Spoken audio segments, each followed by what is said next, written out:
O Justo Eu de hoje vai falar sobre a lei seca. Estamos aqui com a Carol Basílio. Ela é ex-atleta da Seleção Brasileira de Futebol Feminino, atleta de natação pelo Vasco da Gama e professora de Educação Física. Estamos também com a delegada Verônica Oliveira. Ela é coordenadora da Operação Lei Seca no Rio de Janeiro. Prazer, Carol. Prazer, Verônica. Estamos muito felizes com vocês aqui no Justo Eu. Espero que a gente consiga transmitir para as pessoas a importância da fiscalização e do cumprimento das leis nesse país. Bem-vinda, Carol. Bem-vinda, Verônica. É um prazer enorme estar com vocês aqui. Essa lei é muito importante, é uma das leis, acho que mais importantes que a gente já teve nos últimos anos em vigor no Brasil para a segurança das pessoas na rua. E eu queria que você começasse a explicar para a gente, Verônica, como que é a Operação Lei Seca, como é que funciona? A Operação Lei Seca é um programa de política pública do governo, que de forma diária e ininterrupta ela realiza 2 tipos de atuações: fiscalização de trânsito e educação, prevenção de acidentes, isso tudo tendo em vista o que? A redução do número de mortes e feridos no trânsito. Tá. Há quantos anos ela está em vigor, a lei, e qual é a estatística que você tem para trazer para a gente de redução de acidentes no trânsito? A Operação Lei Seca ela completou dia 19 de março 10 anos. E nesses 10 anos, realmente, o que se verificou foi uma grande mudança de comportamento da sociedade, que entende os riscos da combinação fatal álcool e direção. Ao longo desses 10 anos, foram mais de 3 milhões de abordados nas ruas de todo o estado do Rio de Janeiro, em mais de 20 mil blitz. E 2 resultados muito importantes a gente pode passar. Houve uma redução de 50% do número de motoristas flagrados nas nossas fiscalizações de trânsito. E segundo pesquisa do Seguro DPVAT, nós tivemos uma redução de 53% do número de vítimas de acidentes. Então, realmente, a sociedade entendeu a mensagem da Operação Lei Seca de nunca dirigir depois de beber e aceitou a nossa operação. A gente conta com uma aceitação da população de mais de 90%. Então, isso é muito bom para todos. A lei traz 2 tipos de sanções, administrativas e criminais. Como é que a pessoa que bebeu no trânsito vai saber se ela vai conseguir ser liberada ali, se ela vai parar na delegacia, se ela vai terminar essa trajetória dela embriagada numa vara criminal? Quando você é parado numa Operação Lei Seca, 2 situações podem acontecer: penalidades administrativas e penalidades criminais, dependendo do agente de trânsito verificar no teste do etilômetro o índice criminal, que está na lei, no 306, inciso 1º do parágrafo 1º, ou se tiver também sinais notórios, porque a pessoa ou o condutor pode se recusar a fazer o teste. Mas havendo sinais notórios, o que seriam sinais notórios? Olhos vermelhos, aquela fala que você não consegue se expressar, você não tem noção do dia, da hora, o que você está fazendo, suas vestes desalinhadas, você não tem uma postura. Às vezes nem consegue ficar em pé, né? Exatamente, o andar cambaleante, que é como a gente chama. Então, esses sinais notórios permitem, sim, que o agente de trânsito conduza o condutor à delegacia. E na delegacia, o que acontece?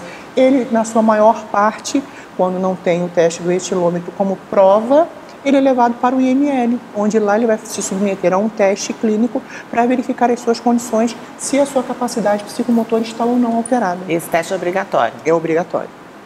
É obrigatório a condução do condutor ao IML. Agora, ele pode se recusar a fazer o teste. Do IML também? E o IML, lá, vendo a recusa, pode fazer as perguntas de praxe. E mesmo ele se recusando a fazer o teste, o laudo ele tem que ser emitido.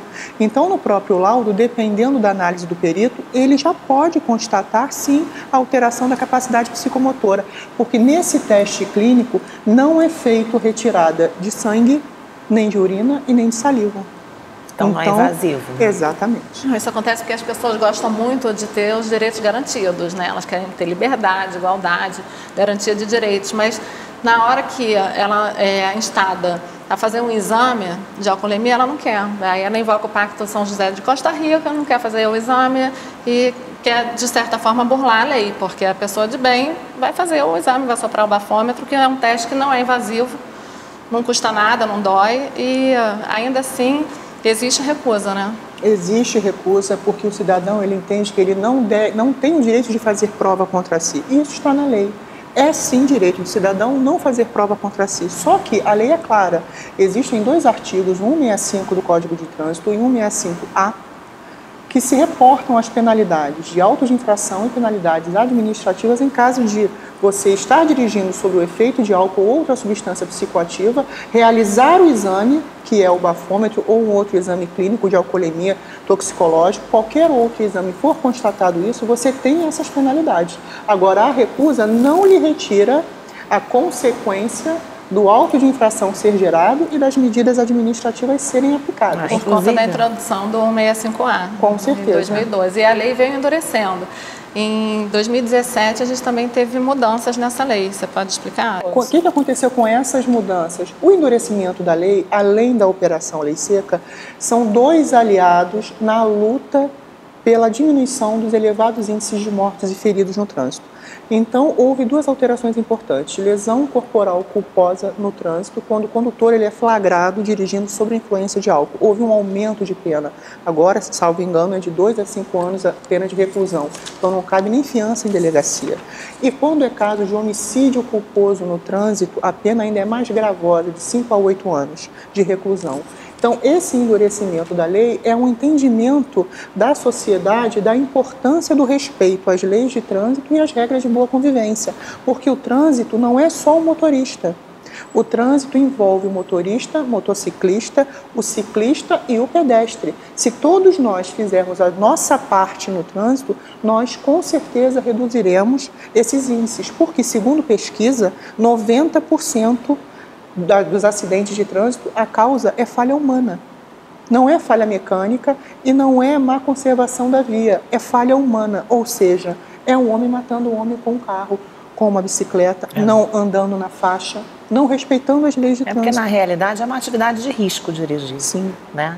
E é um risco controlado pela sociedade. Então, a gente administra isso para o bem de podermos nos locomover. Com certeza. Mas não deixa de ser um risco grave, né? Às vezes, um carro pode fazer tão mal ou pior do que uma arma. Com certeza. O trânsito, ele mata mais do que uma guerra. Isso já foi comprovado em várias pesquisas. Por isso, a preocupação da ONU e da Organização Mundial de Saúde, por isso a campanha do Maio Amarelo, no mês de maio, todo mundo ele se mobiliza para termos ações mais efetivas de conscientização quanto às leis de trânsito e à redução de acidentes. Agora, com relação à parte administrativa, a lei também teve uma série de modificações. Né? Inclusive, em 2008, já se modificou o artigo 277 e o 165, e o 277, parágrafo 3º, remetia já ao antigo artigo 165, falando que se a pessoa se recusasse, era o suficiente para que ela respondesse administrativamente, perdesse a carteira e pagasse a multa. Né? Isso foi uma discussão, inclusive nos juizados fazendários, com relação a isso, porque antigamente se entendia que somente a partir de 2012, quando veio o 165A, que se poderia, a pessoa se submeter, a simples recusa já levaria ela às penalidades administrativas. Mas desde 2008 já tinha uma determinação para que a pessoa que se recusasse simplesmente já fosse submetida a essas questões administrativas. Né? Então, eu queria que você falasse um pouquinho para a gente sobre quais seriam essas medidas assim, e como a pessoa é, no ato, notificada da infração. Na Operação Lei Seca, quando o condutor ele é levado até fazer o teste e dá um índice administrativo, ou seja, até 0,33, ele tem a sua carteira suspensa por até 12 meses, ele tem o carro dele retido até que outro condutor habilitado que faça o teste do etilômetro em condições de levar o carro, retire o carro. O documento também do carro ele é recolhido e ainda paga uma multa de quase R$3 mil. Então eu tenho ainda uma pergunta. Primeiro, ele pode se recusar a fazer o teste e na hora que chega o condutor habilitado, que bebeu tanto quanto ele, que também vai fazer o teste para poder sair dali dirigindo, condutor habilitado, deu ok, ele pode falar, agora eu quero então soprar, dá para cancelar meu auto de infração? Quando eu dou minhas palestras sobre a Operação Lei Seca, o que a gente mais observa é o seguinte, a pessoa ela quer levar aquele tempo porque ingeriu bebida alcoólica e criar uma situação com a administração para tentar voltar a seu estado normal, ou seja, ele não quer fazer logo na hora. Cria embaraço, pede para um amigo pegar um copo d'água, porque ele tenta ludibriar. Nas minhas palestras eu já escutei pessoas falando que fizeram isso em operações Lei Seca. Recusou, não tem como voltar atrás. É gerado o auto de infração, o carro é retido. Vindo um outro condutor pode ser até o colega que estava ao lado dele. Ele tem que se submeter ao teste do etilômetro. Aí vem o condutor que também não quer fazer o teste. Não vai levar o carro. Porque como pode isso? Como pode essa postura diante da administração que está ali preservando vidas, tentando salvar vidas? A ideia é fazer a vida dos filhos, está salvando a vida das pessoas. E é muito engraçado exatamente isso. Essa mesma pessoa que se recusa, que cria embaraços, que usa aplicativo para burlar a lei seca, é aquela pessoa que reza toda noite para o filho que saiu, que foi para boate, que saiu com os amigos, chegar são e salvo em casa. Com certeza. Então é uma situação esquizofrênica. Uma dicotomia. É totalmente paradoxal. Você recusa fazer um teste que é para te preservar a sociedade como um todo, porque o trânsito ele é de todos e para todos. Então, numa conduta dessa, você vê a falta de empatia do cidadão. Ele só está preocupado consigo e com o seu veículo. E em criar embaraços com a administração pública. Isso é fato. É a falta do pensamento no coletivo. Ele quer que a lei seja para os outros. Sim. Então, e aí, além disso, então, diante dessa recusa, você verificou, recusou e, além disso, aparentemente está embriagado, nesse caso, vai para a delegacia. E o veículo, então, se ninguém aparecer para... É rebocado. É rebocado, é removido. Tá. Isso é muito importante nesse caso. Vamos frisar exatamente o que você falou. No caso da recusa, é gerado o auto de infração e as penalidades administrativas, mas o agente de trânsito verificando, como diz a própria lei no seu 306, no crime de embriaguez, sinais notórios no condutor, esse condutor, ainda que não tenha feito o teste do etilômetro e recusado, portanto, ele é conduzido à delegacia para os procedimentos criminais de constatação da capacidade psicomotora alterada ou não. Então, né, nesse primeiro momento, na fiscalização, ele vai ter a carteira de habilitação retida por até 5 dias. Né? Aí depois ele tem que ir no Detran, até com o seu documento de identidade, para pegar a carteira de volta. Para pegar a carteira, para iniciar, então, um processo administrativo, que já é um segundo momento. Sim. Esses 5 dias que ele ficou sem a carteira não vai livrá-lo do processo administrativo. Não, de e forma fique claro, alguma. nem do processo criminal, se for o caso. Com certeza. E a tolerância é zero? A tolerância, ela é zero. Não adianta vir com aquela desculpa que a gente encontra muito nas fiscalizações. Eu só tomei um chopp, eu tomei uma taça de vinho no almoço e a fiscalização ocorre à noite. Bochechei com Listerine. Básico. A gente, nas nossas palestras, a gente escuta muitas pessoas com essas dúvidas. Mas, doutor, e quando eu vou naquele restaurante mais ou menos chique e eu como de sobremesa 2 a 3 bombons com licores? O licor não tem álcool? Então, quando você for na Operação Lei Seca e você soprar o etilômetro e der alguma concentração, é bom que se diga e que se deixe claro também. Um fato importantíssimo, pouco conhecido. Quando acontece o teste do etilômetro e qualquer índice que dê, o cidadão ele tem direito a fazer o reteste. Então, se aguarda um período e o cidadão faz um novo teste e vale o valor mais baixo. Então, no caso do Listerine, o Listerine, tirando aquelas pessoas que engolem, que não é o caso, você quando assopra o álcool vem do pulmão. Então, o Listerine, como é uma região na mucosa, então não, se der, o que às vezes dá e às vezes não dá, porque a gente não pode aqui ser taxativo, se der, dá-se um tempo de descanso, a pessoa pode até, eu fiz uso de algum enxaguante bucal, então vamos dar um tempo e é feito novamente. Mas agora tem sem álcool, a pessoa também pode comprar isso, se ela quiser. Por que a gente está falando esse assunto? Porque nas abordagens, além da gente fazer o teste do etilômetro e cuidar da preocupação com a alcoolemia, o policial militar faz também a fiscalização dentro do veículo do condutor, para ver se há casos de arma ou droga. E às vezes, sabe o que eles encontram e nos relatam? Muitos enxaguantes bucais dentro dos veículos. Quando a pessoa vê o balão da lei seca, já usa o enxaguante bucal para alegar. Jura? É inacreditável. Mas é por isso que é importante a nossa conversa. Sim. Tem gente que agora, nesse momento de aplicativo de mobilidade urbana, não tem aquela questão da balinha. Se você for fazer vistoria, o que você encontra de bombom, de licor? Porque eles usam isso. Quando você vai no carro, existe aquilo ali.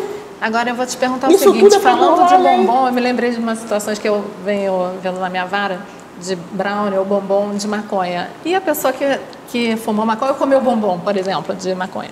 Os nossos testes, eles dão para a coisa do álcool. A substância que a gente aprecia de pronto é o álcool. Só que todos nós já sabemos, pelas informações que a mídia nos dá, que está em tese agora o drogômetro. Tão logo ele seja aplicado no Rio de Janeiro, porque tem que ser feito todo um estudo, qual tipo de substância ilícita o drogômetro vai reconhecer. Não, e vocês também fiscalizam a documentação do veículo, Com né? certeza. A Operação Lei Seca, ela tem 3 pilares. A gente tem a Polícia Militar, que fiscaliza a questão do etilômetro e a vistoria no veículo para captura de foragido, encontro de armas e drogas. Nós temos os agentes da Secretaria de Governo que, com a posse do documento daquele cidadão, daquele condutor, verifica se aquela pessoa está devendo alguma coisa à justiça. E também nós temos agentes do Detran, que fazem toda a pesquisa em relação ao veículo, CNH caçada, se a documentação está de acordo, se o carro está em condições de circular pelas vias. Isso tudo é feito numa Operação Lei Seca. Então vamos para o próximo bloco para falar das operações. Como é que vocês organizam o calendário das operações de vocês? Continue com a gente no Justo Eu.